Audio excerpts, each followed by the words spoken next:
Window window వెళ్తురా అంటున్నాను ఇక్కడ Divya, light లేదా hello. ఈ లైట్ ఆన్ చేయ Yeah, Divya, we are on ఇది live. You can start. Yes We are on live. You can start. Okay okay okay thank you I'll start So, very good morning and a warm welcome to everyone joined in today's webinar session conducting on the occasion of World Earth Day on theme Investing in Our Planet. Joined us today to speak us on plastic waste management is Ms. Srijita, a sustainable project consultant and a zero waste Himalaya fellow and a waste educator from Uttarakhand. She will discuss today on basics and fundamental of plastic waste policies, types of plastic waste and ways to identify, principles of zero waste and strategies to combat plastic waste at individual level. Uh, over to you, Srijita, to please begin your talk. Thank you, Divya, and thank you for this opportunity, Indira Gandhi Zoological Park, and a happy World Earth Day. And I welcome you all to this session. Hopefully, this will be like talking about plastic waste. This is a crucial phase for every nation in this world, because if we look into plastic waste, the thing is plastics are cheap to make and it's easy to make, you can say, but it's looking at the durability, there are lots of pros and cons to that. So I will start with my presentation now.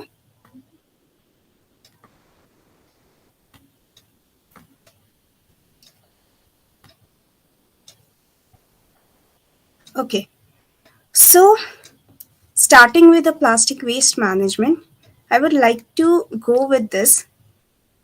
The presence of plastics around us. So these are two pictures that I had taken from two elevations. Like one, you can see the beach, and this is one from Nainital, Uttarakhand. So the elevations are vastly different, but the plastic waste and the plastic is present there also. Last year, as a Zero Waste Himalaya fellow, I participated in the Himalayan cleanup, and I never expected that what kind of and how many, like how much proportion of plastic I can find. And to my surprise, not only in Nainital or Uttarakhand, even the proportion of plastic waste was huge in Leh, Ladakh, and also the elevations that we never thought that plastics can reach. But as we are developing, we can see the use of plastics that we can see in our daily lives. So starting with plastics, basically, I wanted to state that these are some of the fun facts about plastic. This was a study conducted by McKinsey last year into 2022. So this is plastics versus alternative materials that you can see.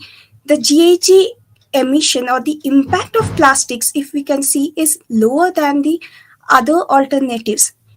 But where the problem lies then, like what is the main cause behind the plastic pollution? So moving on to that, this is the plastic pollution status in India. So this was statistics shown by India Today Group last in 2020. So this states that less than 15% of plastic waste is actually recycled. So this, you can see the graph shows that the waste leakage due to mismanagement, also the proportion of plastic reaching to the landfill. And also you can see the incineration part, and the recycling part is very much lower than the other management systems. Grossly, India produces nearly 3.47 million tons of plastic waste per annum, and the per capita waste we can see in the last 5 years has grown from 700 grams to 2.5 kg.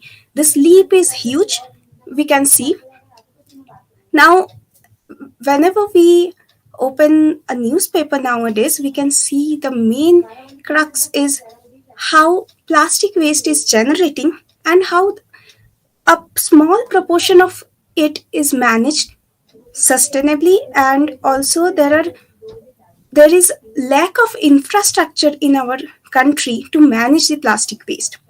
uh, Here we can see two news from Delhi at 690 tons plastic waste daily.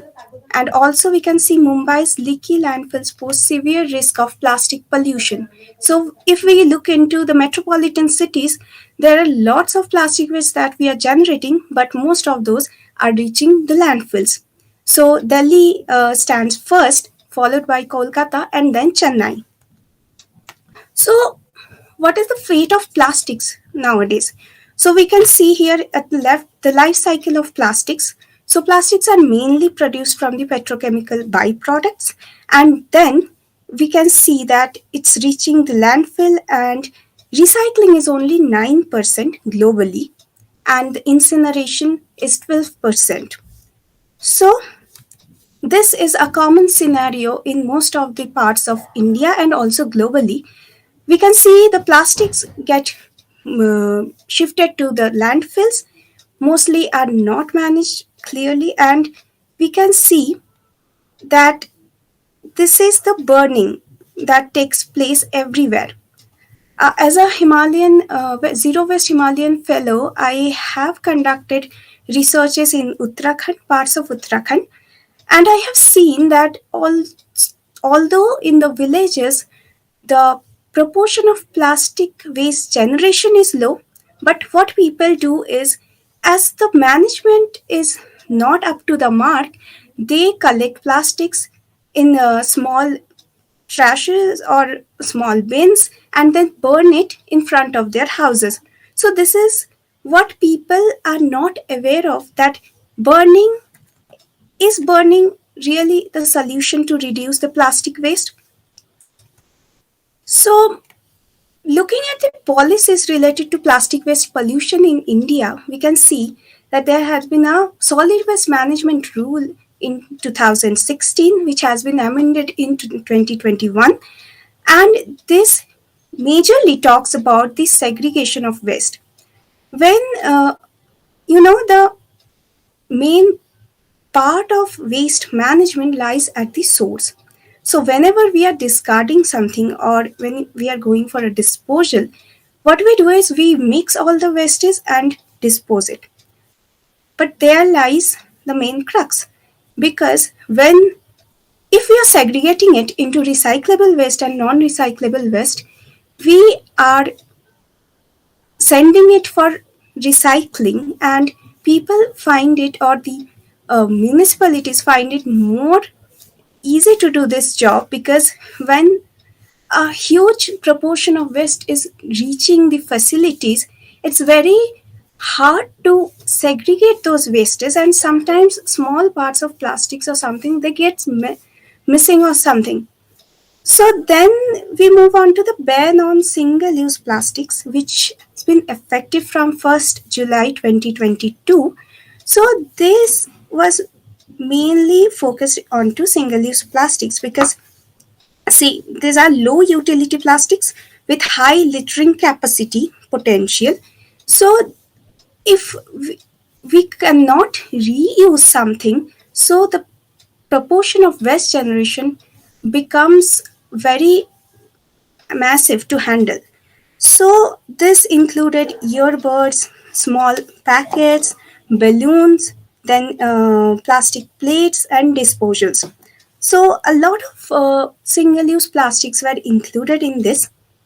And then comes the extended producer responsibility. So earlier, most of the uh, responsibility thing was given onto the consumers, that you have to use this plastic you have to dispose it properly. Sometimes the responsibility lies on the consumer, but the major companies like Coca-Cola or Pepsi, like Maggie, Nestle, so these people are producing these plastics and they are making profit from it. So there's a responsibility binded onto them that they have to do something to manage their plastic wastes. So this comes under the extended producer responsibility.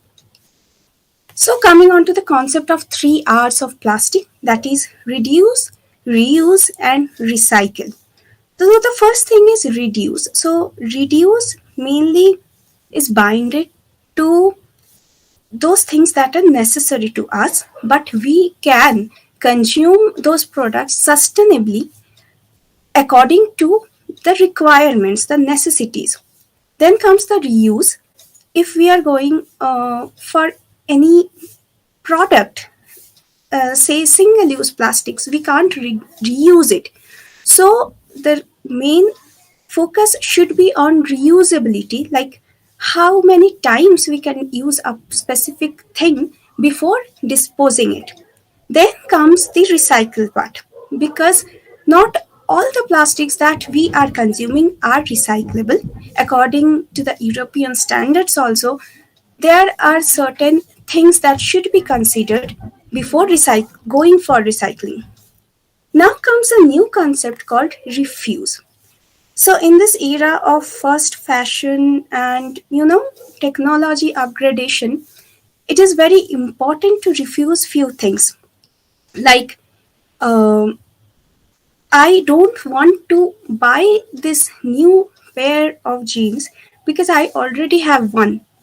So this way, if we are shifting our mind towards sustainability, then I think it's majorly a part of all the nation that if one person can bring a change, then 20 people can make it more effective. So coming to plastics, you have to know what you are consuming. For that, you have to identify your plastic. So whenever we buy something, and majorly most things are made of plastic in our daily life, but if we want to know that what kind of plastic am I consuming, and what is the grade and what is the recyclability capacity of the plastic, it is very easy for us to make conscious choices then. So coming to the first factor, that is the resin identification code, also known as the RIC. It first came into action in 1980s by the Society of the Plastics Industry, and it was an effort to bring consistency for the producers. And then it nowadays helps us to identify the fundamental material that the product is made of. But as many people say that RIC means if a product comes with a RIC code on that, it ensures recyclability, but it is not true, because some recycle, it also depends on the grade of the plastic. So this is the sign. You can see one example. This is that triangle, like it comes with arrows, 3 arrows, and this is the RIC code in between, and then this is the abbreviated term for the polymer. I will show you an example with this. Often behind the products we can see this signs. See, this is LDPE and comes with 4 sign symbol. Coming to the plastics and its types, this is the first one, that is PET, polyethylene terephthalate. So the properties are, these are clear, transparent and also hard in texture and highly resistant to heat. Moisture barrier capacity is also high, and this has the highest rate of recyclability. So here you can see 2 examples: Bisleri, Coca-Cola. So PET bottles, we often say that this PET bottles, but not only PET bottles. I can show you one example.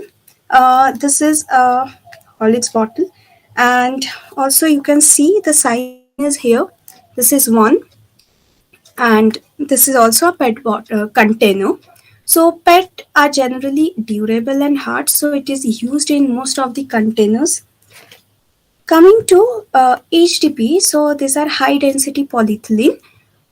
In our daily lives, we come across this plastic many times. For example, good quality of buckets or trays that are hard and semi flexible. Also, I have put in Nivea container. So these are also made of HDP, and these are generally the difference between PET and HDP are PET are transparent more, and these are opaque in visibility, and these have excellent chemical resistance, and also these have high rate of recyclability. Coming to the PVC, I think very common in our household materials. You can see pipes, all the electrical amenities, and these are resistant to climatic factors and weathering also. That's why we use it in different kinds of pipe fittings. And these are hard and rigid, and also these have excellent transparency. Chemical resistance is also medium to high, and this has low recyclability rate than PET and HDP, but compared to other plastics, this have high recyclability property. Coming to the LDP, this is the low density polyethylene. You can find in most milk packets or bread packets, or often if you can see in Amazon packets also. I will show you. These are made of LDP.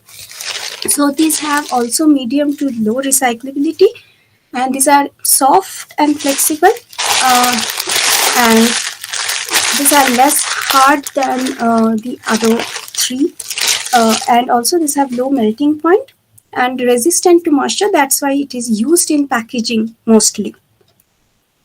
But before considering that this thing is made of this kind of plastic, we should always recheck, because I can show you in some milk packets like Amul or other mother dairy, you can see that these are made of LDP.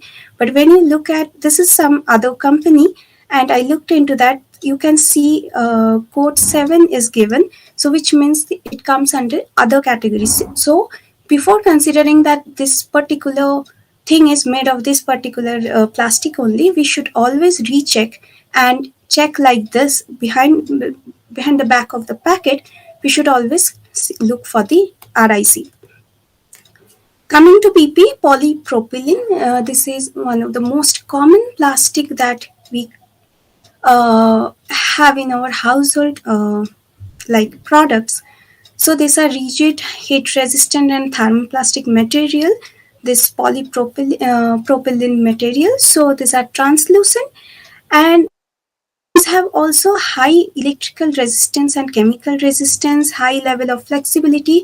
So these plastics find a wide range of applications, and also these have high rate of recyclability.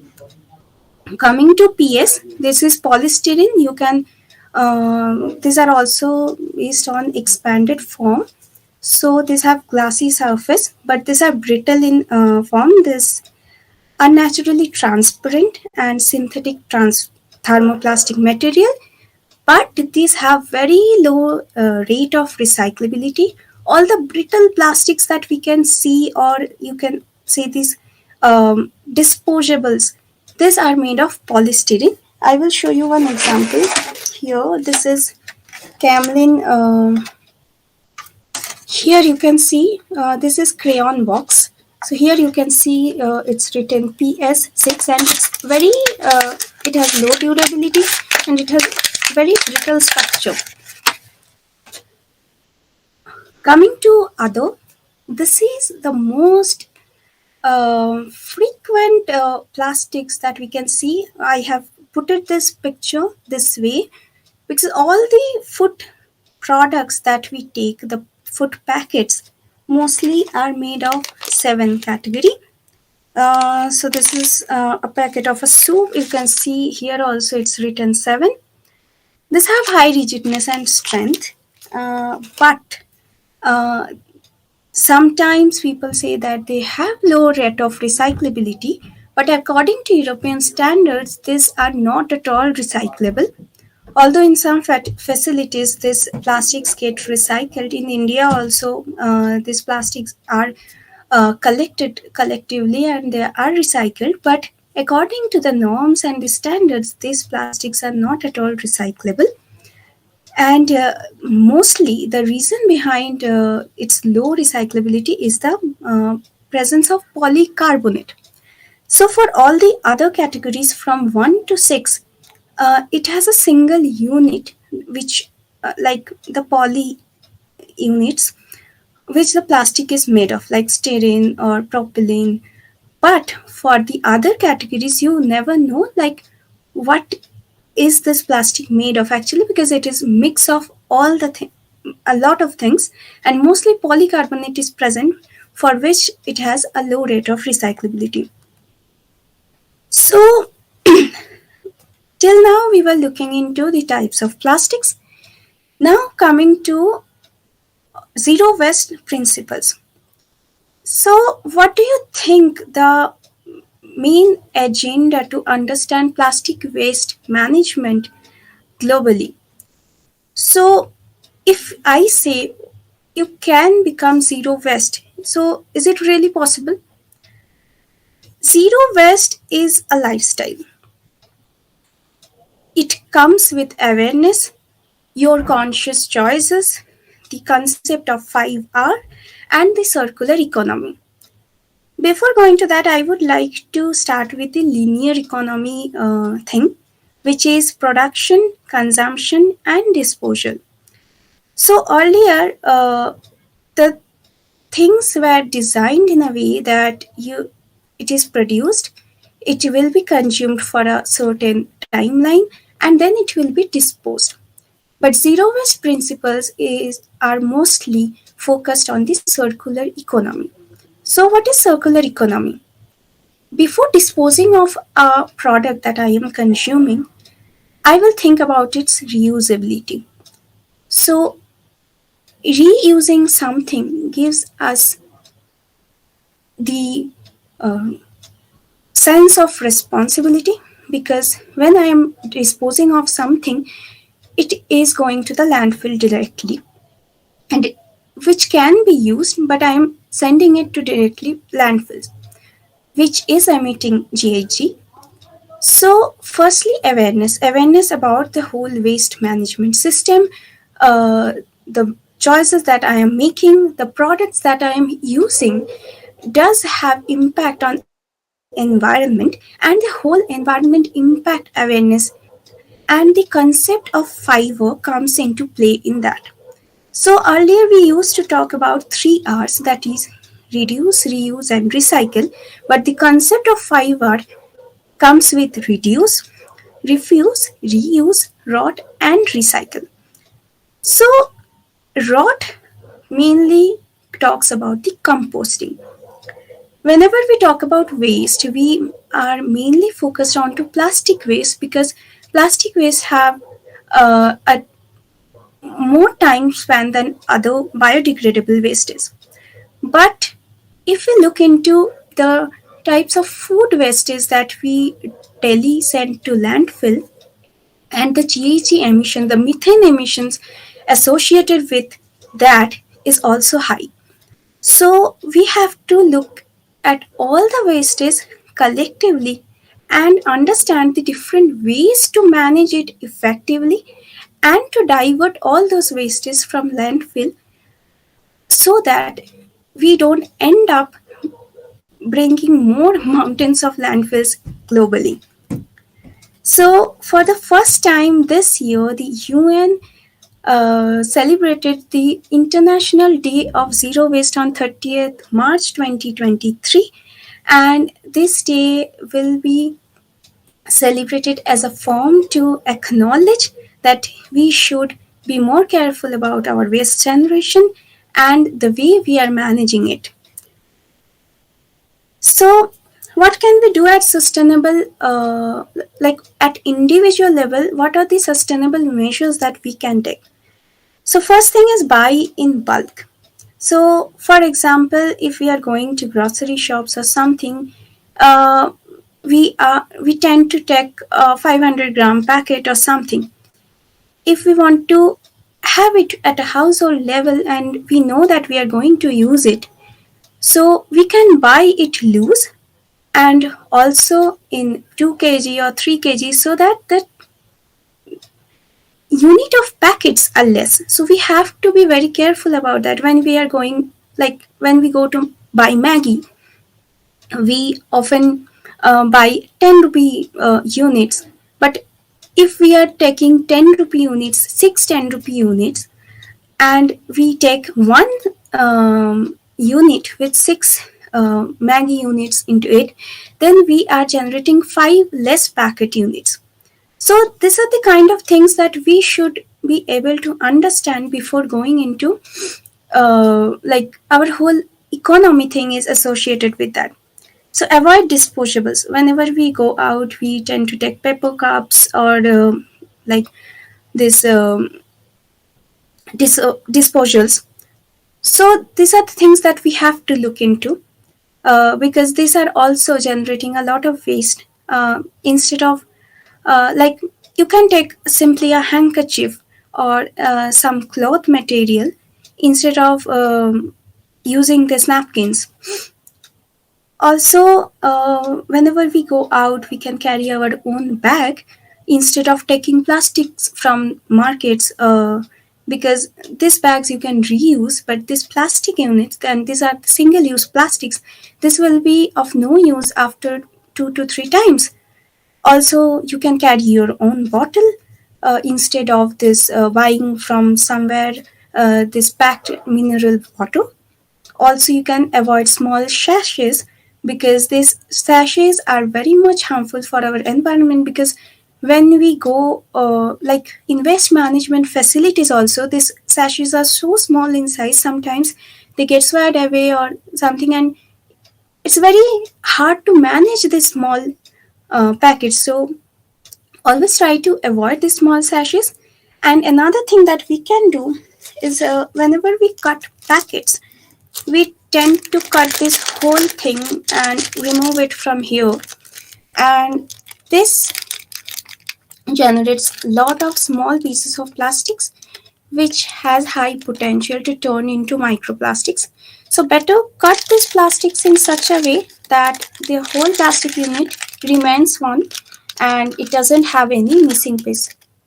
So these are some of the measures that we can adopt at individual level to shift towards sustainability. And if we can, as I said earlier, also, if we can adopt something individually and 20 people also do that, it makes a huge impact on the environment.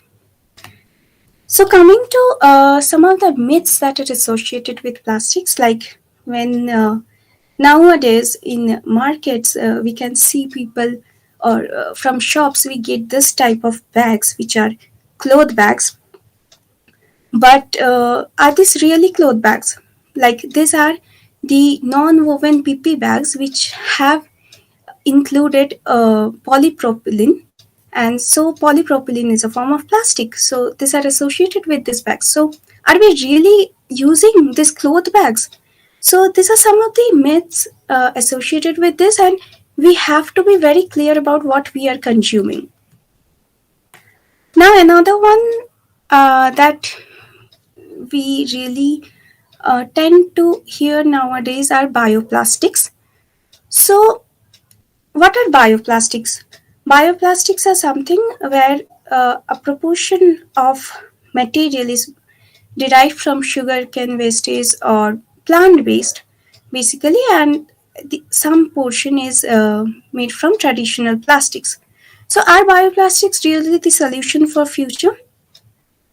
So this was a study by Yale University, why bioplastics will not solve the world's plastics problem.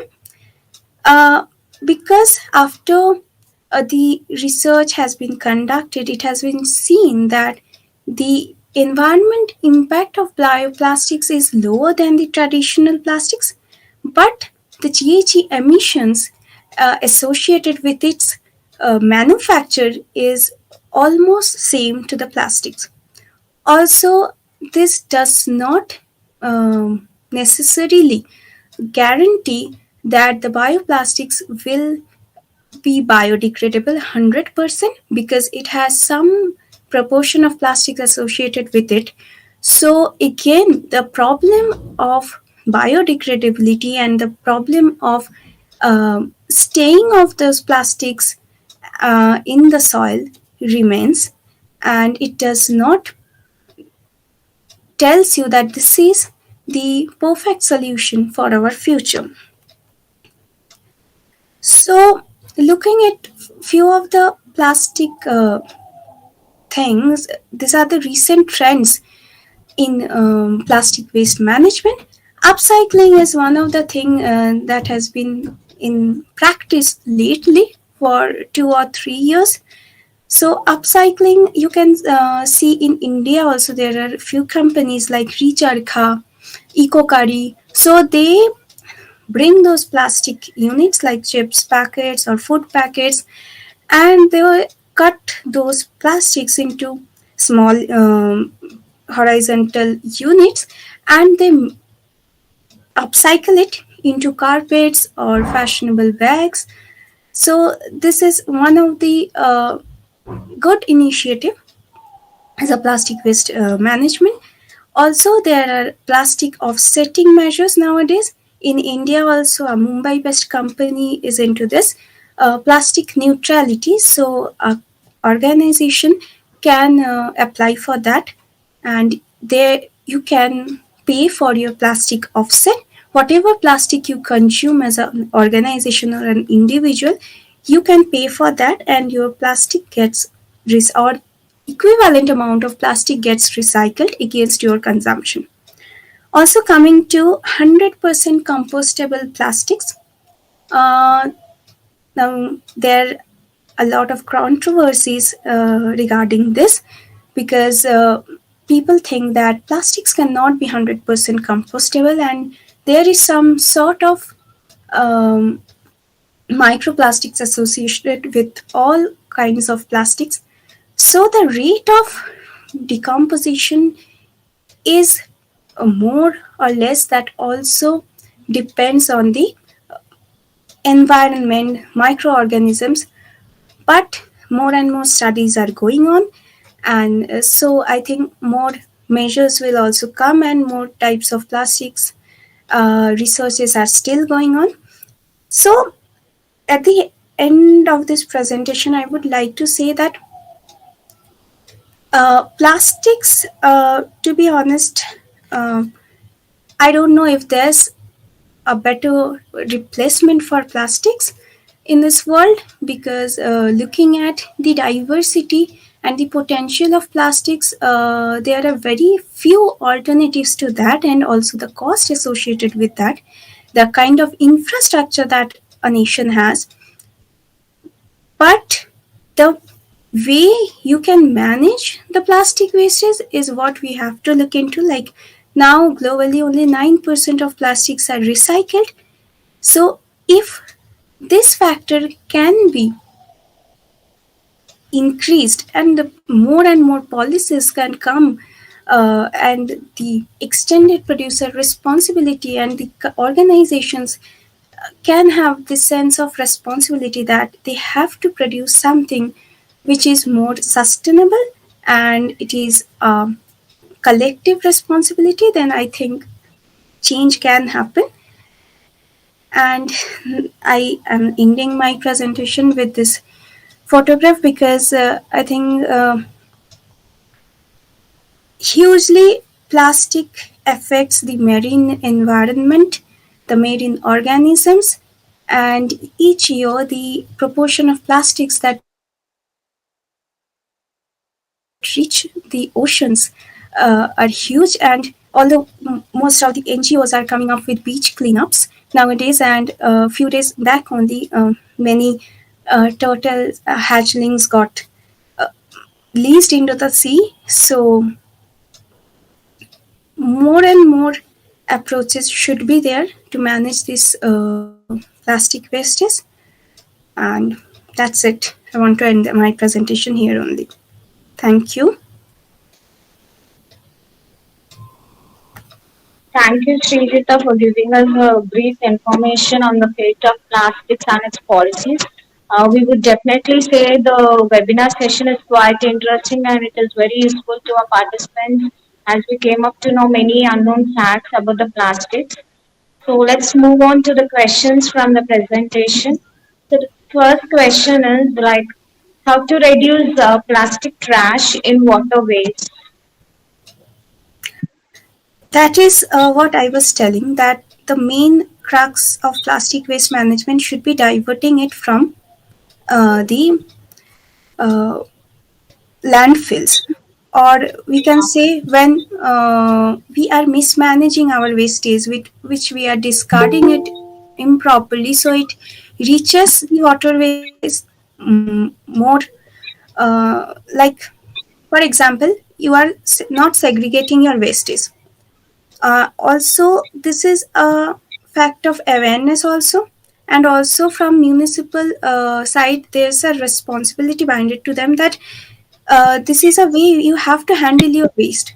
A city waste is leading somewhere into the waterways. So the cities near to beaches like oceans, you have to be very careful about the adversity of this wastage, because at the end of the day it is reaching your waterways and the marine environment is getting. So I think first thing is awareness should be there uh, at individual level, and then the segregation and the collection system should be efficient. Yes, like you said, like awareness, though how much awareness programs we conduct and how many Mm. times we do coastal cleanups and all, but still we can see the plastic waste. I think the individual should be responsible to keep clean and tidy the environment, and everyone is individually responsible I for think it. yeah, I think I participated in a seminar in this week only, and there was a professor from Delhi University, and he's the head of School of Sustainability. So he said one thing, I want to share it here Yeah, because sure. I found that quote very interesting, because he said that, see, awareness is should be there, but you have to change it into practice. Yes, So that is definitely. called our sanskar. So one thing, if it is embedded in your sanskar, you will never forget that. So your awareness should be converted into practice, and for that, I think at school levels, the school kids should be practiced daily. Like, what is the behavior that you should have to manage this wastage at home level, at everywhere, because that child will grow into something. As we learn to cycle or something, we never forget that. So all these practices should be there, that when we are growing up, our child is growing up, he or she should be acquainted with that basic crux of uh, plastic waste management, that you should discard it this way, you should not discard it anywhere else.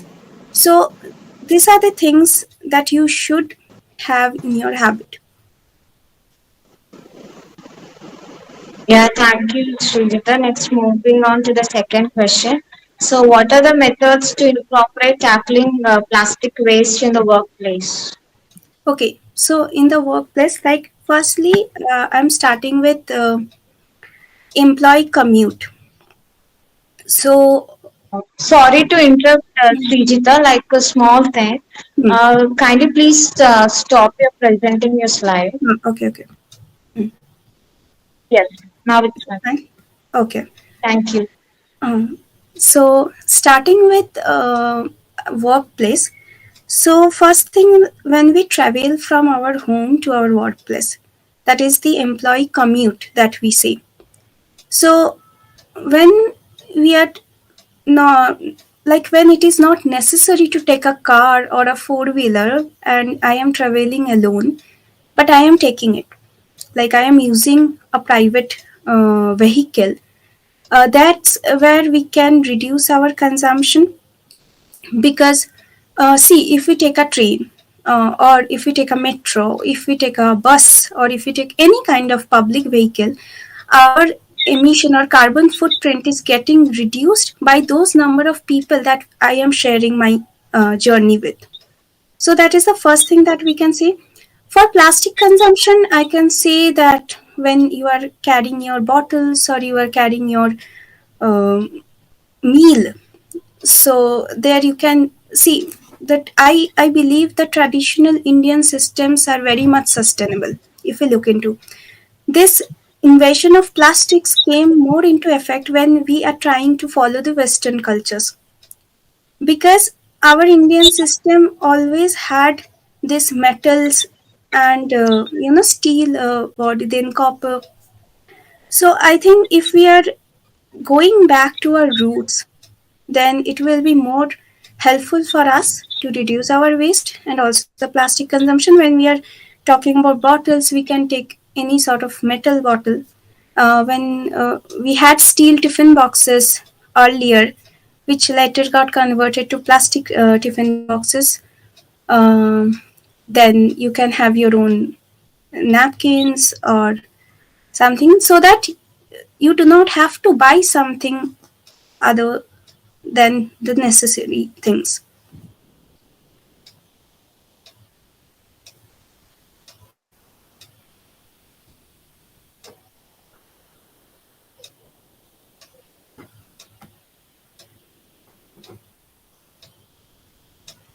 Hello, Divya.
Hello.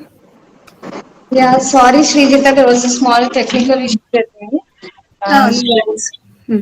thank you for answering all the questions. With this, we conclude today's webinar session. Thank you for sharing Um, I can't hear you, Divya. joining us on today's webinar session. I would also thank our Madam Mangamma, curator of Indira Gandhi Zoological Park, for her continuous support. I would also like to thank our PRO, Public Relation Officer, for his technical support. Thank you, everyone. Let's be responsible towards our earth and save it. Save it for a future. Thank you, everyone, for joining this session. Also, would like to thank our participants for their active participation. Thank you, everyone, for joining the session. Thank you. Have a good day. Thank you. Thank you.